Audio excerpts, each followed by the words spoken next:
Hello student, good morning बेटा देखिएगा, आज के इस वीडियो लेक्चर में हम एक नए कॉन्सेप्ट के बारे में डिस्कस कर रहे हैं। मैं अभी इसमें आपको एनटीए पेपर नंबर 100 जो भी अपने एनटीए जैसी जो पेपर लेती थी उनके जो प्रैक्टिस सेट है उस प्रैक्टिस सेट का पेपर नंबर 100 और पेपर नंबर 100 के अंदर भी हम जितने भी ऑर्गेनिक के क्वेश्चन हैं उन सब के बारे में डिस्कस करेंगे। ठीक है, तो देखिएगा उसके अंदर क्वेश्चन नंबर सबसे पहला आपका 9 नंबर है। तो आपका जो 9 नंबर क्वेश्चन है वो है कि the order of leaving group availability in the following group is, आपको एक ग्रुप दे रखे हैं, इन ग्रुप को लिविंग ग्रुप के ऑर्डर में जमाना है। और हमें पता है कि लिव अवेलेबिलिटी जो होती है बेटा वो डायरेक्टली प्रोपोर्शनल होती है एसिडिक नेचर। जिसका एसिडिक नेचर ज़्यादा होगा उसकी लिव अवेलेबिलिटी ज़्यादा होती है। क्या होता है लिव अवेलेबिलिटी और ये कौन से टॉपिक में है, तो ये आपके SN1 nucleophilic substitution reaction topic के अंदर है। जैसे मैंने लिया RX, ये एल्किल हैलाइड है, इस पर हम अटैक कराएंगे न्यूक्लियोफाइल का। जब ये न्यूक्लियोफाइल इस पर अटैक करेगा तो इसको रिप्लेस कर देगा, तो ये न्यूक्लियोफाइल है और ये यहाँ से हटके जा रहा है, इसको हम लिविंग ग्रुप बोलते हैं। और ऐसी वजह से रिएक्शन RNU+L- हो जाता है। तो अभी हमने कहा कि लिव अवेलेबिलिटी हमेशा एसिडिक नेचर के डायरेक्टली प्रोपोर्शनल होती है। तो आप इन सबको एसिड की फॉर्म में बदल दो। तो अगर इसको हम एसिड की फॉर्म में बदलेंगे फर्स्ट वाले को, तो फर्स्ट वाला आपका हो गया एसिटिक एसिड। अब आता है सेकंड वाले को हम बदलेंगे तो सेकंड वाला हो गया मेथेनॉल। थर्ड वाले को अगर हम एसिडिक स्ट्रेंथ में बदलेंगे तो ये आपके पास हो जाएगा SO3H, MESO3H सल्फोनिक एसिड। और फोर्थ वाले को भी अगर हम कन्वर्ट करेंगे तो ये हो जाएगा आपका CF3SO3H। अब आप देखो, अगर इनके एसिडिक स्ट्रेंथ की मैं बात करूँ तो सबसे ज़्यादा एसिडिक होता है सल्फोनिक एसिड, और सल्फोनिक एसिड में भी यहाँ पर CF3 है जिसका -I इफेक्ट ऑब्जर्व हो रहा है। तो सबसे ज़्यादा मैं लिख रहा हूँ पहले बेटा एसिडिक ऑर्डर के बारे में। तो एसिडिक ऑर्डर सबसे ज़्यादा फोर्थ का होगा, फोर्थ के बाद में थर्ड का होगा, थर्ड के बाद में फर्स्ट का होगा और फर्स्ट के बाद में सेकंड का होगा। क्यों? क्योंकि सबसे ज़्यादा एसिडिक होता है सल्फोनिक का, क्योंकि इसमें 3 इक्विवेलेंट रेजोनेटिंग स्ट्रक्चर होती है, 3 इक्विवेलेंट रेजोनेटिंग स्ट्रक्चर होती है। उसके बाद एसिटिक एसिड का होगा क्योंकि इसमें 2 इक्विवेलेंट रेजोनेटिंग स्ट्रक्चर होती है। मेथेनॉल में कोई भी रेजोनेंस नहीं है, इसलिए सबसे लीस्ट ये क्या होगा एसिडिक होगा। अब आपको पता है कि स्ट्रॉन्ग एसिड जो होता है उससे बनने वाला जो भी आपका कॉन्जुगेटेड बेस होता है वो वीक होता है। और आपको पता है कि live availability is directly proportional to acidic nature है, तो इनडायरेक्टली प्रोपोर्शनल क्या हो जाएगी, कॉन्जुगेट बेस हो जाएगा। अर्थात जो कॉन्जुगेटेड बेस वीक होगा उसकी लिव अवेलेबिलिटी उतनी बढ़िया होगी। तो बताओ इनमें से सबसे वीक कॉन्जुगेटेड बेस कौन सा होगा, तो इनमें सबसे वीक कॉन्जुगेटेड बेस आपका फोर्थ होगा, जिसका एसिडिक स्ट्रेंथ सबसे ज़्यादा है, तो उसकी लिव अवेलेबिलिटी भी सबसे ज़्यादा होगी। तो बताइएगा इस क्वेश्चन का आंसर कौन सा होगा, तो फोर्थ थर्ड फर्स्ट सेकंड, तो इसका आंसर होगा बी। अब आप यहाँ से इसका स्क्रीनशॉट ले सकते हो। अब हम नेक्स्ट क्वेश्चन के बारे में डिस्कस करेंगे। हाँ, तो देखिएगा बेटा next question number 10, phenol give characteristic colourisation with. आपको बताना है कि फिनोल इनमें से किसके साथ कैरेक्टरिस्टिक कलराइजेशन शो करता है, अर्थात हमें बताना है टेस्ट ऑफ फिनोल कि इनमें से फिनोल का टेस्ट कौन सा है। तो देखो सबसे पहला है आयोडीन सॉल्यूशन। आयोडीन सॉल्यूशन के लिए बेटा जनरली कार्बोनिल कंपाउंड और अल्कोहल में यूज होता है। ये तो आपके जो कार्बोनिल कंपाउंड और अल्कोहल होता है उनमें यूज होता है। अल्कोहल में भी कौन सा, जिसके साथ CH3CHO ग्रुप हो ऐसा होना चाहिए, और कार्बोनिल में भी CH3C डबल बॉन्ड हो ऐसा ग्रुप होता है तब होता है। सेकेंड है ब्रोमीन वाटर। बेटा ध्यान रखना, ब्रोमीन जो वाटर है वो फिनोल का टेस्ट तो देता है, बट फिनोल के साथ साथ यहाँ पर एनिलीन का भी टेस्ट होता है। इसमें यहाँ पर Br और इसमें भी यहाँ पर तीनों जगह Br लग जाता है। तो यहाँ से भी आपको वाइट PPT मिलेगा और यहाँ पर भी आपको वाइट PPT मिलेगा, इसलिए ये भी इसका कैरेक्टरिस्टिक कलराइजेशन नहीं है। तो इसका कैरेक्टरिस्टिक कलराइजेशन है न्यूट्रल FeCl3 सॉल्यूशन। तो न्यूट्रल FeCl3 जो होता है वो फिनोल का कैरेक्टरिस्टिक कलराइजेशन रिएक्शन है, जिसमें रिएक्शन क्या होगा, तो इसमें रिएक्शन होगा FeCl3 प्लस 6PHOH, इनके बीच में रिएक्शन होगा। तो यहाँ से आपके पास कॉम्प्लेक्स बनेगा H3PePHO होल ट्वाइज 6 और प्लस का 3 हाइड्रोक्लोरिक एसिड। ये आपके पास क्या हो जाएगा, यहाँ से कॉम्प्लेक्स का फॉर्मेशन हो जाएगा। और इस कॉम्प्लेक्स का जो कलर होता है वो कलर होता है ब्लू या वॉयलेट कलर हमें ऑब्टेन होगा। ठीक है, अब आता है नेक्स्ट क्वेश्चन नंबर 11। वैसे ये आपको डायरेक्ट लर्न करना था, इसका टेस्ट है ये। Question number 11, which one of the following polymer in use to make non stick cookware. तो ये आपके पॉलीमर टॉपिक से है, 12th क्लास का पोर्शन टॉपिक पॉलीमर, ये भी आपके 12th क्लास का और फिनोल टॉपिक से था। और सर ये यूजेज है, और आपको पता है पॉलीमर के यूजेज आपको डायरेक्ट लर्न करने थे। तो PVC नहीं, PVC से तो हम जनरली पाइप्स का फॉर्मेशन करते हैं। पॉलीस्टाइरीन ये भी नहीं होगा इसका। पॉली इथाइलिन टरथेलेट ये भी नहीं है। इसका आंसर है सर PTFE, पॉली टेट्राफ्लोरोएथीन, अर्थात CF2 डबल बॉन्ड CF2 ये होता है। जब इसके हम N मोल लेकर इसका पॉलीमराइजेशन कराते हैं तो इसके पॉलीमराइजेशन से ये बन जाएगा, और इससे जो है ये जो बना है इसी को हम क्या बोलते हैं, पॉली टेट्राफ्लोरोएथीन बोलते हैं। तो ये तो हो गया आपका टेट्राफ्लोरोएथीन, और ये बन जाएगा पॉली टेट्राफ्लोरोएथीन। और इसी से हम क्या करते हैं बेटा, नॉन स्टिक बर्तन। मैं बता दूं नॉन स्टिक बर्तन के लिए अपने चाय बनाने का जो कटोरा आता है जिसमें वो 2 अलग अलग कलर्स का आता है, जैसे ये था उसमें ये है तो उसका नीचे वाला कलर अलग आता है और ऊपर वाला कलर अलग आता है, वो इसी का बना होता है। अब आप चाहो तो इसका स्क्रीनशॉट ले सकते हो। अब हम नेक्स्ट क्वेश्चन के बारे में यहाँ से डिस्कस करेंगे। तो देखिएगा बेटा next question number 12, in वुल्फ-किस्नर reduction the carbonyl group of aldehyde and ketone is converted into. तो ये एक प्रकार का रिडक्शन है बेटा, और इस रिडक्शन के अंदर आपका हायर ग्रुप अर्थात कार्बोनिल जो कंपाउंड होता है वो आपके एल्केन में कन्वर्ट हो जाता है। किसमें कन्वर्ट हो जाता है, एल्केन में कन्वर्ट हो जाता है। इसके अंदर हम जनरली 2 टाइप की रिएक्शन पढ़ते हैं। एक तो आपकी है क्लेमेंसन रिएक्शन, तो एक तो हो गया क्लेमेंसन रिडक्शन जिसके अंदर हम जिंक अमलगम और हाइड्रोक्लोरिक एसिड को यूज करते हैं। और सेकंड आपको गिवन है कौन सा, वुल्फ-किस्नर वाला। तो सेकंड आपके पास है वुल्फ-किस्नर रिडक्शन। इसके अंदर हम यूज करते हैं हाइड्रोजीन, फर्स्ट हाइड्रोजीन और हाइड्रोजीन के बाद में KOH स्ट्रॉन्ग बेस, या फिर हम चाहे तो यहाँ पर इथाइलिन ग्लाइकोल, इन दोनों को यूज करते हैं। अब देखो ये रिडक्शन है, तो इस रिडक्शन के अंदर आपका क्या होगा, C डबल बॉन्ड O, ये कार्बोनिल ग्रुप है और दिस कार्बोनिल ग्रुप। तो रिडक्शन का मतलब ऑक्सीजन का हटना और हाइड्रोजन का ऐड होना, तो यहाँ पर ऐड हो जाता है CH2, अर्थात आपका कार्बोनिल ग्रुप CH2 ग्रुप में अर्थात मिथाइलिन ग्रुप में कन्वर्ट हो जाता है। तो ये ग्रुप कौन सा है बेटा, मिथाइलिन ग्रुप में कन्वर्ट हो जाता है। हाँ, और चीज़ ध्यान रखना, क्लेमेंसन में हम हाइड्रोक्लोरिक एसिड ले रहे हैं, तो ये एसिड सेंसिटिव ग्रुप अगर कोई है, एसिड सेंसिटिव ग्रुप अगर कोई है जैसे अल्कोहल हो, तो वहाँ पर ये रिएक्शन नहीं करेगा। ठीक है, और यहाँ पर बेस है, तो कोई भी अगर बेस सेंसिटिव ग्रुप अगर है तो वहाँ पर ये आपका वुल्फ-किस्नर काम नहीं करेगा, जैसे एल्किल हैलाइड, क्योंकि बेस सेंसिटिव की उपस्थिति में एल्किल हैलाइड कौन सा रिएक्शन कर देगा बेटा, एलिमिनेशन कर देगा।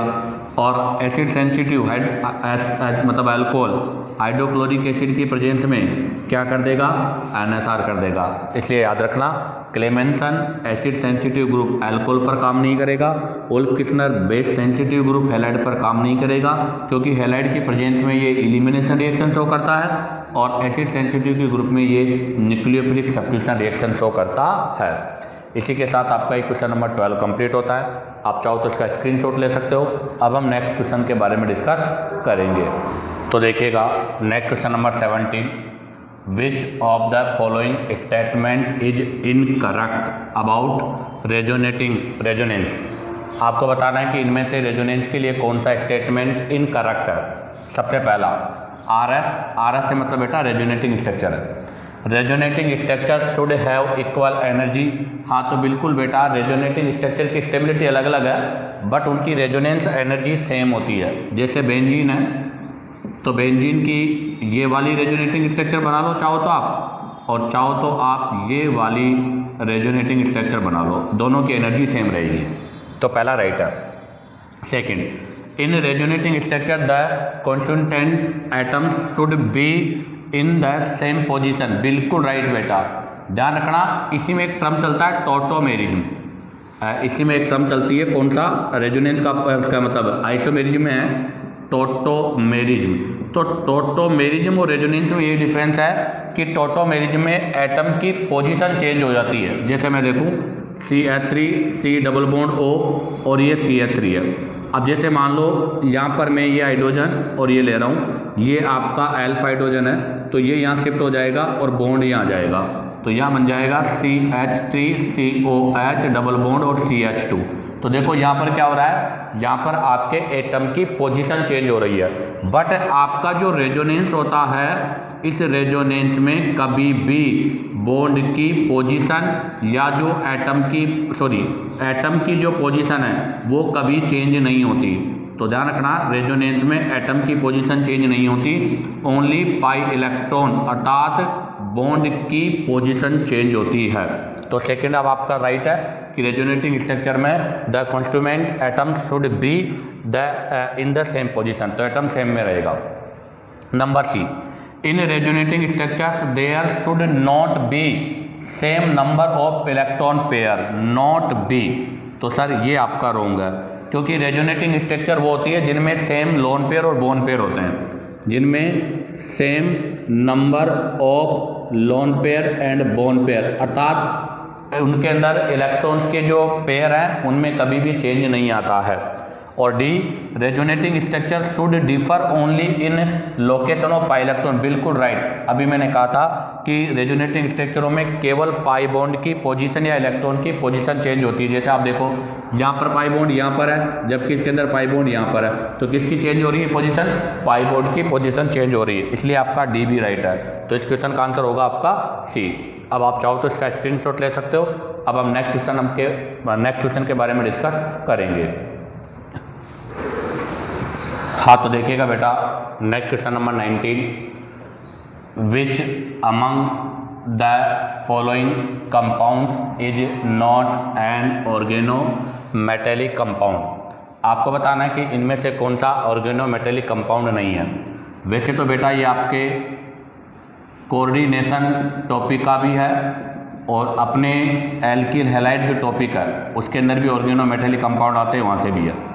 तो देखिएगा, सबसे पहला लिखा है, पहले तो मैं बता दूं कि ऑर्गेनोमेटेलिक कंपाउंड जो होते हैं वो कौन से होते हैं। तो बेटा ऑर्गेनिक मेटेलिक कंपाउंड वो होते हैं जिनमें मेटल आपकी डायरेक्ट कार्बन से अटैच होती है, जिनके अंदर मेटल डायरेक्ट कार्बन से अटैच होती है, उनको हम ऑर्गेनोमेटेलिक कंपाउंड बोलते हैं। जैसे आपका फर्स्ट दे रखा है इथाइल मैग्नीशियम ब्रोमाइड, ये इथाइल मैग्नीशियम ब्रोमाइड है, इसको हम गिरगिनार रिएजेंट बोलते हैं और यहाँ पर मैग्नीशियम डायरेक्ट आपके कार्बन से जुड़ी होती है, तो ये तो आपका ऑर्गेनोमेटेलिक कंपाउंड है। सेकेंड है टेट्रा इथाइलेट, बिल्कुल टेट्रा इथाइलेट में भी लेड डायरेक्ट कार्बन से अटैच होता है, तो ये भी आपका ऑर्गेनोमेटेलिक कंपाउंड है। Tri methyl aluminium, sir tri methyl aluminium, इसमें भी एल्यूमिनियम डायरेक्ट कार्बन से जुड़ा होता है, तो ये भी आपका ऑर्गेनोमेटेलिक कंपाउंड है। बट आप जरा देखिएगा सी, सोडियम इथोक्साइड, और सोडियम इथोक्साइड होता है बेटा C2H5ONA+। आप जरा चेक करो, यहाँ पर आपका जो मेटल है सोडियम वो डायरेक्ट कार्बन से नहीं, डायरेक्ट किससे अटैच है बेटा, ऑक्सीजन से अटैच है, और अगर डायरेक्ट ऑक्सीजन से अटैच है तो इसको हम ऑर्गेनोमेटेलिक कंपाउंड नहीं बोलते। तो इसका आंसर कौन सा होगा, सी होगा। अब आ जाइएगा question number 20, the order of given reaction, इस रिएक्शन का ऑर्डर बताना है। तो बेटा वैसे तो ये आपके केमिकल काइनेटिक्स का भी क्वेश्चन है, बट अपने आपके आता है एल्केन के अंदर, तो हम एल्केन के बारे में भी इसमें डिस्कस कर सकते हैं। तो ये देखो H2 + Cl2 सनलाइट में हाइड्रोक्लोरिक एसिड बना रही है, इसको बोलते हैं फोटोकेमिकल रिएक्शन। कौन सी रिएक्शन बोलते हैं बेटा इसको? Photochemical reaction. और जो फोटोकेमिकल रिएक्शन होते हैं उनकी रेट ऑफ रिएक्शन, अर्थात rate of reaction does not depend on concentration, अर्थात वो कंसंट्रेशन पे डिपेंड नहीं करती। अब बताओ अगर वो कंसंट्रेशन पे डिपेंड नहीं करती तो इसका ऑर्डर क्या हो जाएगा? तो आपको पता है इसका ऑर्डर हो जाएगा 0, अर्थात हम इसको ऐसे लिखेंगे कि rate is directly proportional to H2 की पावर भी 0 और Cl2 की पावर भी 0, क्योंकि ये कंसंट्रेशन पे डिपेंड नहीं करती। तो इसका आंसर होगा D। अब आप चाहो तो यहाँ से इसका स्क्रीनशॉट ले सकते हो। अब हम यहाँ से नेक्स्ट क्वेश्चन के बारे में डिस्कस करेंगे। तो देखिएगा बेटा next question number 26, what is correct about the dehydrohalogenation of an alkyl halide, अर्थात एल्किल हैलाइड का डिहाइड्रोहेलोजिनेशन रिएक्शन के बारे में बताओ। एडिशन रिएक्शन है, सब्स्टिट्यूशन है, एलिमिनेशन है या ऑक्सीडेशन है? तो देखो मैंने लिया RCH CH H और X, ये ले लिया। यहाँ पर रिएक्शन कराएंगे हम बेस की प्रेजेंस में। बोल रहा है वो D का मतलब क्या होता है बेटा? रिमूव। हाइड्रो मतलब हाइड्रोजन, हेलोजन मतलब X, अर्थात वो रिएक्शन जिसके अंदर हाइड्रोजन और हेलोजन दोनों हटेंगे। तो यहाँ से आपके पास ये हाइड्रोजन और हेलोजन X रिमूव हो जाएगा और इसके रिमूव होने से RCH डबल बॉन्ड CH2 का फॉर्मेशन हो जाएगा। इसका मतलब यहाँ पर ये क्या हो रहा है? इलिमिनेट हो रहा है, ये अल्फा से और ये बीटा से, इसलिए इस प्रोसेस को हम क्या बोलते हैं? बीटा इलिमिनेशन बोलते हैं। और ये 2 टाइप का होता है, E1 और E2। तो बताओ कौन सी रिएक्शन का एग्जाम्पल है? एलिमिनेशन रिएक्शन का एग्जाम्पल है। अब बात आती है next, which reagent can form crystalline osazone derivative with glucose. आपको बताना है इनमें से कौन सा ग्लूकोज के साथ ओसाजोन बनाता है। तो ध्यान रखना, फेलिंग सॉल्यूशन, बेनेडिक्ट सॉल्यूशन और हाइड्रोक्सिलामाइन, ये ग्लूकोज के टेस्ट तो हैं। तो ये चारों ही ग्लूकोज के टेस्ट हैं, बट उसने ये पूछा है ओसाजोन। तो ध्यान दें ये टेस्ट ऑफ ग्लूकोज है, बट उसने ये नहीं पूछा, उसने पूछा कि ओसाजोन कौन बनाएगा। तो ओसाजोन बनाने के लिए इसका आंसर होगा फेनिलहाइड्रेजिन। कैसे? देखिएगा, ये ग्लूकोज है, ये मैंने ग्लूकोज बना दिया, ये ग्लूकोज का स्ट्रक्चर बना देता हूँ मैं, ये ग्लूकोज है। इसका रिएक्शन करेंगे हम सबसे फर्स्ट हाइड्रेजीन के साथ, फेनिल हाइड्रेजीन। तो यह है PH फेनिल और NH2 NH2 को हाइड्रेजीन बोलते हैं। जब यहाँ से रिएक्शन होगा तो यहाँ से ये वाटर मॉलिक्यूल्स बाहर हो जाएगा। ये बेटा न्यूक्लियोफिलिक एडिशन रिएक्शन है, जहाँ से वाटर मॉलिक्यूल्स बाहर है, अर्थात ये न्यूक्लियोफिलिक एडिशन एलिमिनेशन दोनों का ही पार्ट है। जैसे यहाँ से वाटर मॉलिक्यूल्स बाहर हो जाएगा, CH डबल बॉन्ड NH और रिंग, और नीचे हो जाएगा CHOH और आगे बन जाएगा CHOH होल ट्वाइज 3 और CH2OH। ये हमने हाइड्रोजीन का फर्स्ट मोल यूज किया बेटा। अब हम यहाँ से क्या करेंगे और ये क्या बन जाएगा? ये बन जाएगा आपके पास ग्लूकोज फेनिल हाइड्रोजीन से क्या बन जाएगा? हाइड्रोजोन बन जाएगा। अब हम यहाँ से सेकंड इसका हाइड्रोजीन मॉलिक्यूल लेंगे, तो ये सेकंड मोल हम ले रहे हैं किसका? हाइड्रोजीन का। तो ये सेकंड मोल है इसका, और सेकंड मोल से ये क्या करेगा? आपका ये जो है यहाँ से इसका ऑक्सीडाइज होकर ये ग्रुप चेंज हो जाएगा कार्बोनिल में। तो यहाँ से ये ग्रुप पहले एल्कोहल है, एल्कोहल से ऑक्सीडाइज होकर एल्डिहाइड, एल्डिहाइड टू कीटोन, इसमें कन्वर्ट हो जाएगा। तो ये 1 डिग्री अगर होता, देखो अगर ये एल्कोहल आपका 1 डिग्री होता तो आपको पता है कि 1 डिग्री एल्कोहल तो एल्डिहाइड में कन्वर्ट होता है, बट अगर 2 डिग्री एल्कोहल है तो वो किस में कन्वर्ट हो जाएगा? कीटोन में कन्वर्ट हो जाएगा। तो सेकंड मोल से यहाँ पर क्या होगा? ऑक्सीडेशन हो जाएगा। तो इसका ऑक्सीडेशन हो गया, और इसके ऑक्सीडेशन से यहाँ से किसका फॉर्मेशन हो जाएगा बेटा? कीटोन का फॉर्मेशन हो जाएगा। ये कीटोन बन गया। और नेक्स्ट फिर हम यहाँ से लेंगे थर्ड मोल, एक और मोल इसका हम लेंगे, तो हमने यहाँ से इसका थर्ड मोल यूज किया है H2NNH और ये फेनिल हाइड्रोजन, बेटा ये इसका थर्ड मोल है। और जब इसके थर्ड मोल के साथ रिएक्शन करेंगे तो यहाँ से भी क्या होगा, वाटर मॉलिक्यूल्स बाहर हो जाएगा और ये इसके साथ डबल बॉन्ड के साथ अटैच हो जाएगा। तो मैं इसको यहाँ पर ऊपर बना देता हूँ, तो इससे जो स्ट्रक्चर बनेगा वो बनेगा ये वाला स्ट्रक्चर है CH डबल बॉन्ड NNH और रिंग, यहाँ पर हो जाएगा C डबल बॉन्ड NNH और रिंग, और यहाँ हो जाएगा CHOH होल ट्वाइस 3 और लास्ट में हो जाएगा क्या CH2OH। इसे ही क्या बोलते हैं बेटा, ओसाजोन बोलते हैं। तो ये आपकी किसका फॉर्मेशन हो गया, ओसाजोन। और किससे बन रहा है बेटा ये ओसाजोन, ग्लूकोज से बन रहा है, इसलिए इसको हम क्या बोलेंगे, ग्लूकोओसाजोन। क्या बोल देंगे इसको हम, ग्लूकोज से बना है इसलिए इसको हम बोल देंगे ग्लूकोओसाजोन।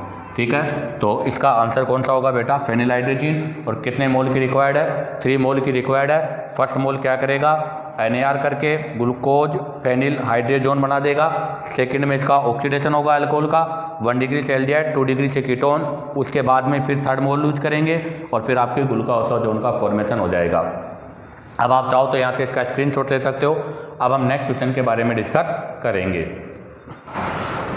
तो देखिएगा बेटा question number 29, cyanohydrin of which of the following compound can form lactic acid. आपको बताना है कि इनमें से कौन सा साइनोहाइड्रिन जो है वो लैक्टिक एसिड बनाएगा। तो ध्यान दे बेटा, ये कार्बोनिल कंपाउंड है और जब इस पर हम किसी भी रिएजेंट का रिएक्शन कराते हैं तो फर्स्ट न्यूक्लियोफाइल अटैक करता है, उसके बाद में आपका इलेक्ट्रोफाइल अटैक करता है और यहाँ से ये बनता है। ठीक है, अब उसने बोला है साइनोहाइड्रिन। साइनोहाइड्रिन का मतलब हम यहाँ पर हाइड्रोजन साइनाइड यूज करेंगे और हाइड्रोजन साइनाइड यूज करेंगे तो यहाँ से हमारे पास जो बनेगा वो बनेगा COH और CN। इसको बोलते हैं बेटा साइनोहाइड्रिन बोलते हैं। तो ये बन गया साइनोहाइड्रिन। अब वो कह रहा है कि कौन लैक्टिक एसिड बनाएगा। तो पहले तो हमें लैक्टिक एसिड का स्ट्रक्चर पता होना चाहिए। तो लैक्टिक एसिड के लिए होता है आपका ये होता है लैक्टिक एसिड HOH और COOH, इसको बोलते हैं लैक्टिक एसिड। इसका मतलब जो भी हम ले रहे हैं उसके अंदर एक मिथाइल होना चाहिए। तो इसका आंसर होगा B। कैसे, CH3C डबल बॉन्ड OH, इसका रिएक्शन करेंगे हम हाइड्रोजन साइनाइड के साथ तो यहाँ से बनेगा CH3HC। तो ये डबल बॉन्ड हट जाएगा, एक जगह OH आ जाएगा, एक जगह साइनाइड आ जाएगा। और अभी साइनाइड का हम हाइड्रोलाइसिस करेंगे एसिडिक मीडियम में। आपको पता है साइनाइड का हाइड्रोलाइसिस, तो साइनाइड का एसिडिक मीडियम में जब हाइड्रोलाइसिस होता है बेटा तो वहाँ से हमें एसिड ऑब्टेन होता है। तो ये बन जाएगा। जबकि अगर इससे हम करेंगे तो यहाँ पर 2 कार्बन, तो यहाँ मिथाइल की जगह इथाइल आ जाएगा, उसको हम लैक्टिक एसिड नहीं बोलते। अगर फॉर्मेल्डिहाइड वाले में करेंगे तो यहाँ तो लैक्टिक एसिड बनने का सवाल ही नहीं है, क्योंकि यहाँ पर भी H, यहाँ पर भी H हो जाएगा। और अगर एसीटोन से करेंगे तो भी यहाँ मिथाइल हो जाएगा। तो इसका आंसर होगा बेटा B। Next question number 30, which are the monomers use in the production of nylon 66। आपको बताना है नाइलॉन 66 के लिए कौन सा मोनोमर है। तो बेटा इसके नाम से ही क्लियर है, 66 का मतलब है बोथ मोनोमर हैव 6 कार्बन, अर्थात इसके जो दोनों मोनोमर होते हैं बेटा उनमें कार्बन की जो संख्या होती है वो 6 होती है। और इसके लिए हम जो यूज करते हैं वो होता है आपका एक तो एडेपिक एसिड और उसके साथ में होता है हेक्सामिथाइलिन डाइअमाइन, ये दोनों होते हैं बेटा। अब देखो एडेपिक एसिड हेक्सामिथाइलिन डाइअमाइन, तो एडेपिक एसिड का फॉर्मूला होता है C double bond O CH2 whole 4 C double bond OH, ये होता है एडेपिक एसिड। अब काउंट करो 4 5 6, टोटल 6 कार्बन है। ऐसे ही हेक्सामेथिलीन डाइअमीन, तो हेक्सामेथिलीन डाइअमीन में भी ये होता है इसका फॉर्मूला। चेक करो इसमें भी कितने कार्बन है, 6 है। तो दोनों में 6 कार्बन होने की वजह से इसको नाइलॉन 66 बोलते हैं। और जब यहाँ पर इसमें रिएक्शन होता है, मतलब इसका पॉलीमराइजेशन होता है, तो यहाँ से क्या होगा, वाटर मॉलिक्यूल्स रिमूव हो जाएगा और यहाँ से भी आपका क्या होगा बेटा, वाटर मॉलिक्यूल्स रिमूव हो जाएगा। अब बताओ जब यहाँ से वाटर मॉलिक्यूल्स रिमूव होगा ये OH और यहाँ से H चला जाएगा, इसको ऐसे लिख देता हूँ मैं ना। तो ये वाटर मॉलिक्यूल रिमूव हो गया। तो यहाँ से आपके पास जो एमाइड बनेगा वो बनेगा, ये तो हो जाएगा C डबल बॉन्ड O, यहाँ से हट गया CH2 whole 4 C double bond O, और यहाँ भी मैंने ये मिस्टेक कर दी है, इसमें ये H होगा, यहाँ से ये OH आएगा और यहाँ पर H होगा। तो यहाँ से क्या बन जाएगा, NH अमाइड बन गया, और यहाँ हो जाएगा वही CH2 6, और यहाँ क्या हो जाएगा NH, ये बन गया। इसको बोलते हैं बेला नाइलॉन डबल 6, जिसके अंदर कौन सा बॉन्ड होता है, अमाइड, और अमाइड बॉन्ड होने की वजह से इसको हम क्या बोलते हैं, अमाइड लिंकेज भी बोलते हैं। अब आप चाहो तो यहाँ से इसका स्क्रीनशॉट ले सकते हो। अब हम नेक्स्ट क्वेश्चन के बारे में डिस्कस करेंगे। तो देखिएगा question number 31, which compound can be use to prepare azodine. इनमें से कौन सा कंपाउंड है जो एजोडाइन बनाने में काम आता है। सबसे फर्स्ट ऑप्शन एनिलीन, और ये हमारा राइट है। क्यों, आप ये एनिलीन है, और एनिलीन का रिएक्शन हम करते हैं HNO2 नाइट्रस एसिड अर्थात NaNO2 प्लस हाइड्रोक्लोरिक एसिड। तो यहाँ से क्या बन जाएगा, यहाँ से बन जाएगा डाई एजोनियम सॉल्ट। तो ये बन गया आपके पास डाई एजोनियम सॉल्ट बन गया। अब इस डाई एजोनियम सॉल्ट का रिएक्शन हम यहाँ से आगे चाहें तो अगेन फर्दर चाहो तो आप एनिलीन से करा लो, और आप चाहो तो फर्दर आगे फिनोल से करा लीजिएगा। अब ध्यान दें, इसके ऊपर तो होना चाहिए इलेक्ट्रॉन विड्रॉल ग्रुप, और इसके ऊपर होना चाहिए EDG ग्रुप। तो यहाँ पर तो EDG ग्रुप होना चाहिए, और यहाँ पर आपका इलेक्ट्रॉन विड्रॉल ग्रुप होना चाहिए। ये आपका इलेक्ट्रोफिलिक सब्स्टिट्यूशन रिएक्शन का एग्जाम्पल है। अभी ऐसा यहाँ पर कुछ नहीं है, तो डायरेक्ट यहाँ से आपका जो ये पेरा डायरेक्टर है, तो पेरा से ये ग्रुप रिप्लेस हो जाएगा। तो यहाँ पर तो आपके पास जो डाई का फॉर्मेशन होगा वो होगा N डबल बॉन्ड N और NH2, ये डाई बन जाएगी। और यहाँ पर जो डाई बनेगी वो डाई आपकी ये हो जाएगी। तो ये तो आपके ऑरेंज कलर की डाई हो जाएगी, और ये आपके येलो कलर की डाई हो जाएगी। तो इसमें बेटर आंसर कौन सा होगा, एनिलीन, क्योंकि सैलिसिलिक एसिड ये होता है बेटा सैलिसिलिक एसिड। अब सैलिसिलिक एसिड है वो डाई का फॉर्मेशन कहाँ से करेगा, क्योंकि इसके पास तो इलेक्ट्रॉन विड्रॉल ग्रुप लग गया, जबकि OH वाले ग्रुप में इलेक्ट्रॉन विड्रॉल नहीं EDG होना चाहिए था। तो इसका आंसर होगा फर्स्ट। अब आ जाएगा क्वेश्चन नंबर 37 क्वेश्चन में arrange below given compound in order of increasing dipole moment. आपको इनको इंक्रीजिंग डाइपोल मोमेंट के ऑर्डर में जमाना है। आपको पता है बेटा कि mu equal to Q into D होता है, और ये एक आपकी वेक्टर क्वांटिटी है। अब देखो पहले हम ऑर्थो, मेटा और पेरा डाइक्लोरोबेंजीन की बात करते हैं। तो मैं बना रहा हूँ सबसे पहले आपके पास ये ऑर्थो डाइक्लोरोबेंजीन है, और अब मैं बना रहा हूँ आपके पास ये मेटा डाइक्लोरोबेंजीन है, और अब मैं बना रहा हूँ आपके पास में ये पेरा डाइक्लोरोबेंजीन है। अब आप देखो तीनों में ही आपके इलेक्ट्रॉन विड्रॉल ग्रुप है। तो बेटा इसके अंदर इलेक्ट्रॉन विड्रॉल ग्रुप है, तो इसका ऐसे होगा डायरेक्शन, और इसमें डायरेक्शन ऐसे होगा, इसलिए इसका तो म्यू नॉट इक्वल टू 0 हो गया। अब जरा आप देखो ऑर्थो, मेटा और पेरा में अगर हम डिस्कस करें तो यहाँ पर जो डाइपोल मोमेंट होगा वो सबसे ज़्यादा जो डाइपोल मोमेंट होगा वो किसका होगा, आपके ऑर्थो, मेटा, पेरा में से मेटा का होगा, क्योंकि यहाँ बॉन्ड एंगल बढ़ रहा है। तो इनमें अगर मैं बात करूँ तो आपका जो डाइपोल मोमेंट है वो मेटा का ज़्यादा है, फिर ऑर्थो का है, और सबसे कम किसका है बेटा, पेरा का है। तो यहाँ पर मेटा का डाइपोल मोमेंट ज़्यादा है, और आपके क्या बोलते हैं पेरा का सबसे कम है। बट इसमें टोलून भी गिवन कर रखा है, तो टोलून का जो डाइपोल मोमेंट है वो यहाँ पर हो जाएगा मेटा के बाद। तो इसका मतलब सबसे ज़्यादा जो डाइपोल मोमेंट है, अर्थात मैं कहूँ सबसे कम डाइपोल मोमेंट है पेरा का, पेरा के बाद सबसे ज़्यादा मैक्सिमम डाइपोल मोमेंट इसका होगा, और मिनिमम डाइपोल मोमेंट इसका होगा। तो बताओ कौन सा आंसर है। तो आप देखिएगा मैक्सिमम डाइपोल मोमेंट इसमें तो नहीं है, तो गलत हो गया, और मिनिमम में आपका 4th है, तो इन दोनों में से आंसर हो जाएगा। तो ये आपका बी आंसर राइट है।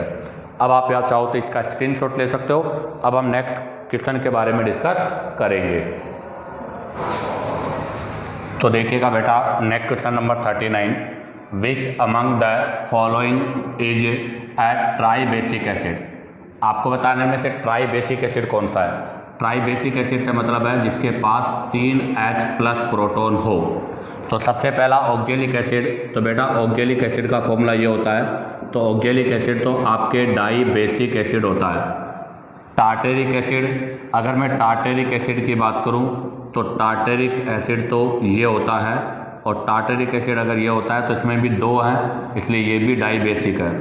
लैक्टिक एसिड, अगर हम लैक्टिक एसिड की बात करें तो लैक्टिक एसिड में ओनली 1 आपके COOH ग्रुप है, इसलिए इसको हम मोनो बेसिक बोलेंगे। जबकि सिट्रिक एसिड का फॉर्मूला ये होता है बेटा, यहाँ पे आपके COOH और यहाँ पर भी आपका COOH, यहाँ पर भी COOH और यहाँ पर OH। तो देखो इसमें 1 2 3 एसिड है, इसलिए इसको हम क्या बोलते हैं, ट्राई बेसिक एसिड बोलते हैं। तो इसका आंसर होगा डी। अब आता है question number 45, which is obtained when chloroform is treat with concentrated nitric acid. अर्थात आपको यह है क्लोरोफॉर्म, इस क्लोरोफॉर्म का जो रिएक्शन है वो कराना है कंसंट्रेटेड HNO3 नाइट्रिक एसिड के साथ। तो बताओ क्या होगा, तो यहाँ से ये इस H ग्रुप को रिप्लेस कर देगा, तो यहाँ से H ग्रुप रिप्लेस होगा, तो यहाँ से क्या बन जाएगा, यहाँ से बन जाएगा आपके पास CCl3 और .NO2। कैसे बनेगा वो देखिएगा। नाइट्रिक एसिड जो होता है उसका फॉर्मूला होता है ये वाला, ऐसे होता है, और यहाँ पर क्लोरोफॉर्म है ये। तो क्लोरोफॉर्म जो होता है, इस क्लोरोफॉर्म में ये हाइड्रोजन क्या है, एसिडिक हाइड्रोजन है, तो यहाँ से H और OH रिमूव हो जाएगा, तो यहाँ तो बच जाएगा CCl3, ये C है CCl3, और यहाँ से क्या बच जाएगा NO2। तो बताओ इसका आंसर कौन सा होगा, बी। इसी के साथ बेटा ये आपके NTA पेपर नंबर 100 के ऑर्गेनिक केमिस्ट्री के सभी क्वेश्चन कंप्लीट सोल्व होते हैं। उम्मीद करता हूँ कि आपको हर क्वेश्चन समझ में आया होगा बेटा। अगर आपको क्वेश्चन समझ में आए तो आप लाइक, सब्सक्राइब और शेयर करें, ताकि नेक्स्ट जो आपके पेपर हैं उनका नोटिफिकेशन आपको तुरंत ऑब्टेन हो जाए।